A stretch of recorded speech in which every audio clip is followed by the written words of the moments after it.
3, Part 1. Blood, Truth, Death's Daughter. The fist slams into my face again. I go down hard, hitting the deck of gangplank ship. Pig iron cuffs dig into my wrists. I'm hauled back upright and forced to kneel alongside TF. Not that my legs would hold me if this pox-ridden mob made me stand. The massive slab-muscled bastard that hits me swims in and out of focus. Come on now, son. I slur. You're doing it all wrong. I don't see the next one coming. There's just an explosion of pain and I'm back on the deck. Once again, I'm lifted up and forced to kneel. I spit out blood and teeth. Then I grin. My old ma hits harder than you do, boy, and she's been dead and buried 5 years now. He steps forward to knock me down again, but a word from Gangplank stops him in his tracks. Enough, the captain says.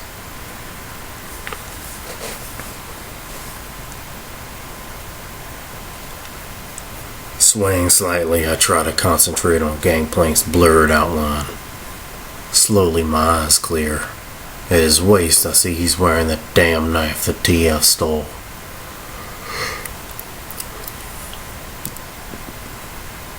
Twisted fate, huh? I heard you were good, and I've never been one to look down on a good thief, Gangplank says. He steps in close and glares at TF. But a good thief knows better than to steal from me. He hunkers down and looks me square in the eye. And you, if you'd been 2 shades smarter, you could have put that gun to work for me. But we're past that now. Gangplank steps up, turns his back to us. I'm not an unreasonable man, he continues. I don't expect folks to bend the knee. All I ask is a modicum of respect, something you boys pissed all over, and that can't go unpunished. His crew pushes in like dogs waiting for the order to rip us apart. I ain't rattled though. I won't give him the satisfaction. Do me a favor, I say, nodding toward TF. Kill him first. Gangplank chuckles at that. He nods to a crewman who starts banging away at the ship's bell. In answer, dozens more across the city port ring out. Drunks, sailors, shopkeepers start pouring into the street, drawn by the ruckus. The bastard wants an audience. Bilgewater is watching, boys, Gangplank says. Time to give him a show. Bring out Death's Daughter. There's a cheer, and the deck drums with the clamor of stamping feet. An old cannon is wheeled out, maybe rusted and green with age, but is still beauty.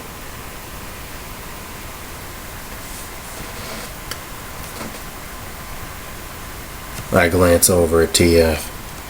His head's down and he ain't saying nothing. They took his cards off him once they found them all. They didn't even leave him his stupid dandy hat. Some little inbred bastard in the crowd's wearing it.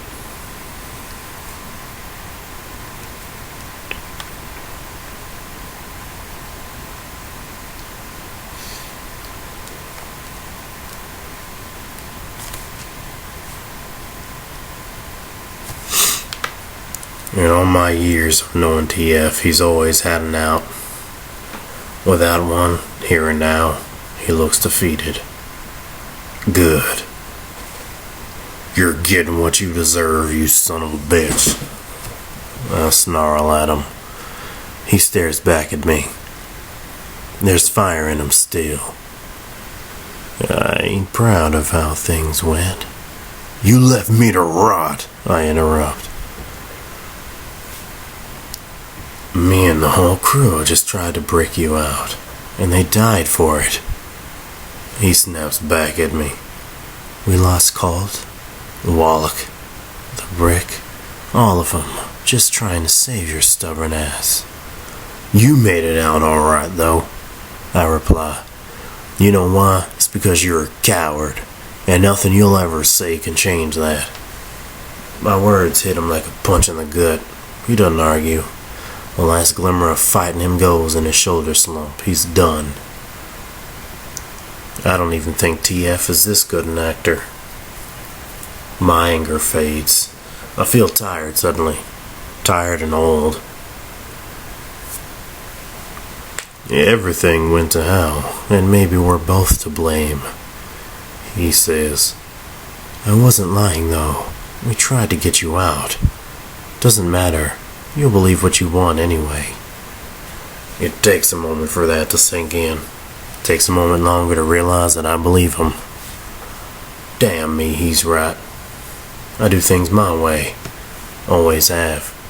Whenever I pushed it too far, he had my back. He was always the one with the out. But I didn't listen to him that day, and I haven't since. And now, I've killed us both.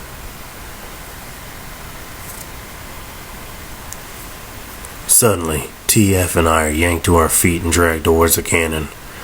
Gangplank pats its muzzle like it's a prized hound. The Death's Daughter done well by me, he says. I've been wanting to give her a good proper send-off. A heavy chain is dragged forward and sailors begin looping it around the cannon. I see how this is going to pan out. TF and I are shoved back to back, and the same chain is run around our legs and through our manacles. A padlock snaps shut, binding us to the chain. A boarding gate in the ship's bulwark slides open, and the cannons rolled into place into the gap. The wharves and docks of Bilgewater are now packed with gawkers here to see the show. Gangplank rests the heel of his boot on the cannon. Well, I can't get us out of this one, TF says over his shoulder. I always knew you'd get me killed one day. A laugh escapes my lips at that. It's been a long time since I laughed. We're dragged towards the edge of the ship like cattle to the slaughter. I guess this is where my story ends. I had a good run for a while there, but nobody's luck lasts forever.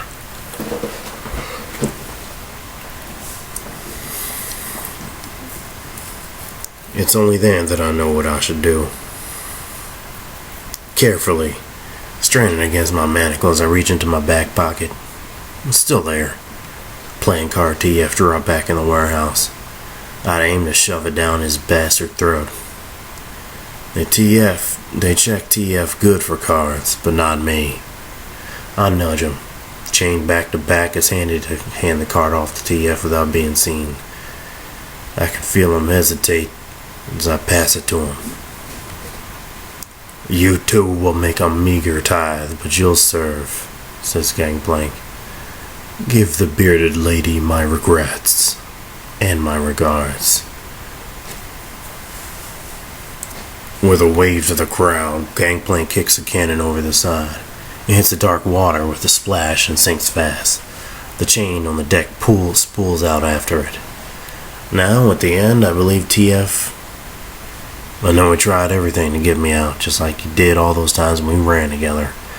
This time, for once, I've got the out. I can at least give him that. Get out of here. He starts going through the motions, spinning the card around his fingers. As the power starts to build, I feel an uncomfortable pressure in the back of my skull. I always hated being close to him when he did his trick. And then, he's gone. The chains binding TF drop to the deck with a crash. And there are shouts from the crowd. My chains are still locked tight. I ain't getting out of this. But it's worth it just to see the look on old Gangplank's face. The cannon's chain yanks me off my feet. I hit the deck hard and grunt in pain. In an instant, I'm dragged over the edge of the boat. Cold water hits me, stealing my breath. And then I'm under, sinking fast, dragged down to the dark.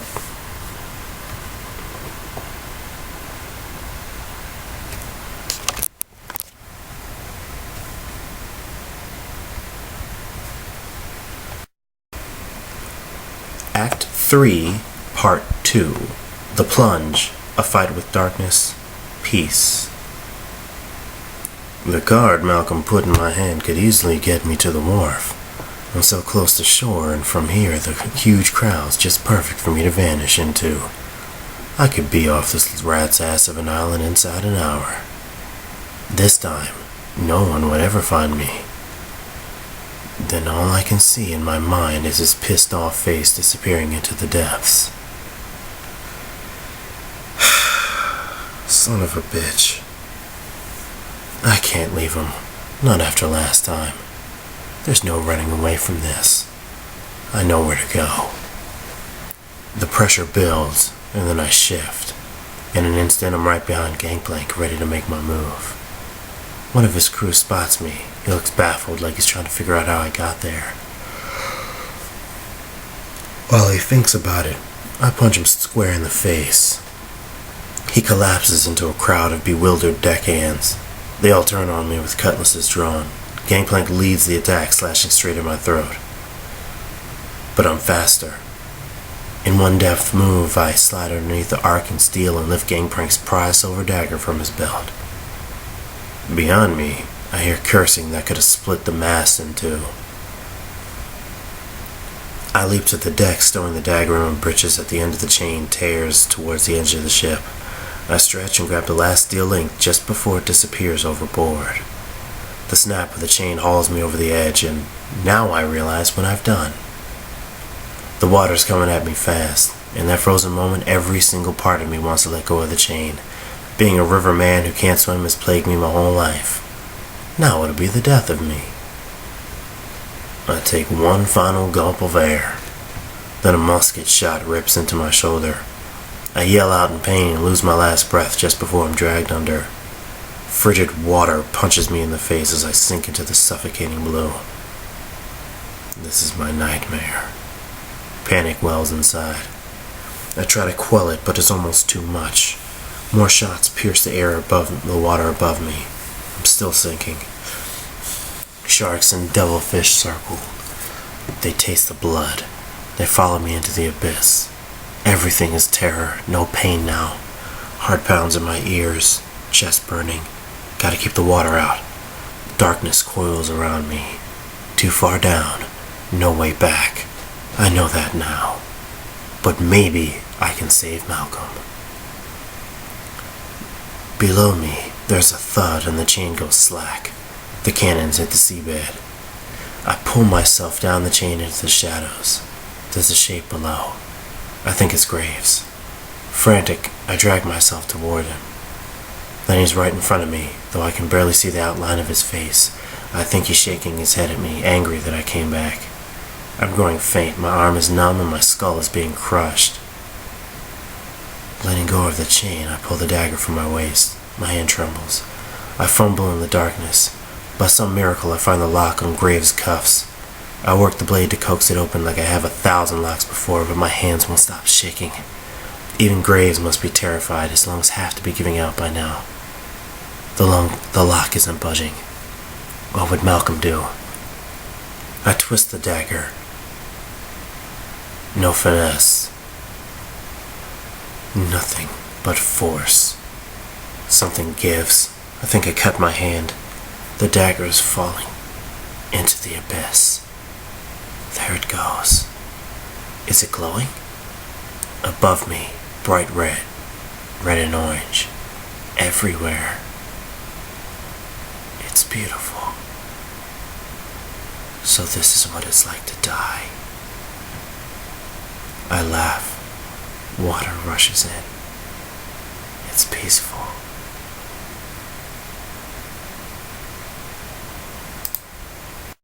Act 3, Part 3. Fire and Ruin, a conclusion. Turn for the worse. Misfortune stared across the harbor from the deck of her ship, the siren. Flames reflected in her eyes as she absorbed the full level of destruction she had wrought.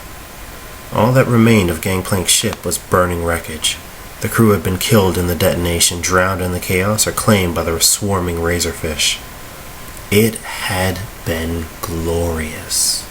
An immense ball of rolling fire had lit the night up like a new sun. Half the city had witnessed it. Gangplank himself had seen to that, as she knew he would. He just had to parade Twisted Fate and Graves in front of Bilgewater.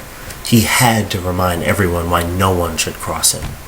To Gangplank, people were just tools used to maintain control, so she'd use that to kill him. Shouts and tolling bells echoed across the port city. Word would be spreading like wildfire. Gangplank is dead. The corners of her lips curled into a smile. Tonight was merely the endgame. Hiring TF, tipping off Graves, all just to distract Gangplank. It had taken years to exact her revenge. Misfortune's smile faded. From the moment he had stormed into her family's workshop, his face hidden behind a red bandana, Blood Gang, she had been preparing herself for this moment. Sarah lost both her parents that day. She was just a child, but he shot her down as he watched her parents bleed out onto the floor. Gangplank taught her a harsh lesson that no matter how safe you feel, your world, everything you've built, everything you care for, can be taken away in just an instant.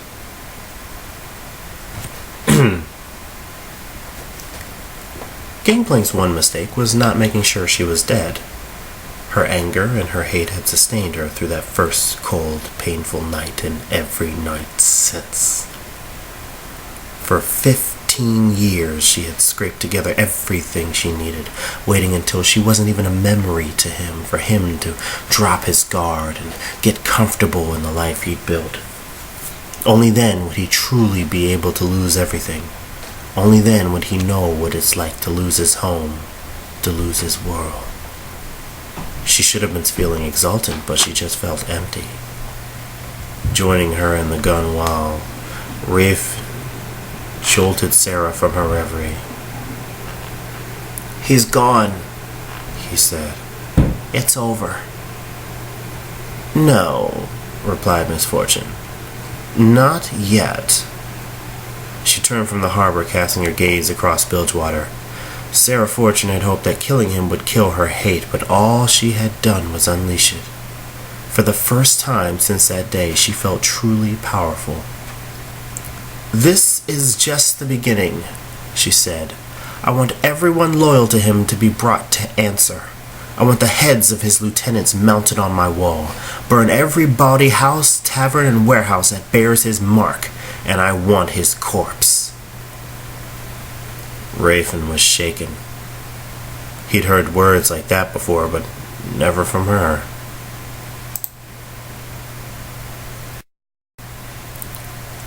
Act 3, Part 4. Red Sky, Chumming the Waters, Reconciliation. I've thought a lot about the ways I'd want to go out. Chained up like a dog at the bottom of the ocean.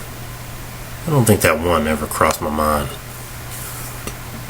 Luckily for me, TF just manages to pop the lock on my shackles right just before he drops the dagger. I scramble out of the chains, thirsty for breath. I turn toward TF. Poor bastard's not moving. Twist my hand around his collar and start kicking toward the surface. As we go up, suddenly everything lights up bright red. A shockwave knocks me ass over ears. Chunks of iron sink past us. Cannon plunges by, then a charred hunk of rubber. Bodies, too, face covered in tattoos, stares in shock at me. The severed head slowly disappears into the darkness below us. I swim faster, my lungs are set to bust. An age later, I'm at the surface, coughing up salt water and gasping for air, but it's damn near unbreathable. Smoke chokes me and claws at my eyes. I've seen things burn in my time, but never like this. Looks like someone set the whole world on fire. Damn me, I heard myself mutter. Gangplank ship is gone. Bits of smoke and debris are scattered across the bay. Fiery islands of wood collapse all around, hissing as they go under. A flaming sail falls right in front of us, nearly dragging TF and me back down for good. Burning men desperately jump from smoldering pieces of wreckage into the water, quieting their own screams. It smells like the end of everything, sulfur and ash and death and cooked hair and melting skin. I check on TF. I'm struggling to keep him above water. Son of a bitch is a lot heavier than he looks, and it ain't helping that half my ribs are broke. I find a piece of scorched oil floating nearby. Looks solid enough. I pull us both on top. It ain't exactly seaworthy, but it'll do. For the first time, I get a good look at TF. He ain't breathing. I wail on his chest with my fists. Just when I'm worried I'm gonna cave his ribs in, he coughs out a lungful of seawater. I slump and shake my head again as he slowly comes to his senses. You stupid son of a bitch. What did you come back for? Takes him a minute to answer. Thought I'd try it your way, he mutters, slurring his words. See what being a stubborn ass felt like. He hacks some more water. Feels awful. The razorfish and even meaner sea critters are starting to gather around us. I ain't about to be anything's chow. I pull my feet away from the edge. A mangled crewman bobs at the surface, grabbing for our raft. I plant my boot in his face and shove him off. A fat tentacle wraps around his neck and drags him back under. Now the fish has something else to keep him busy. Or it could just be Japanese hentai.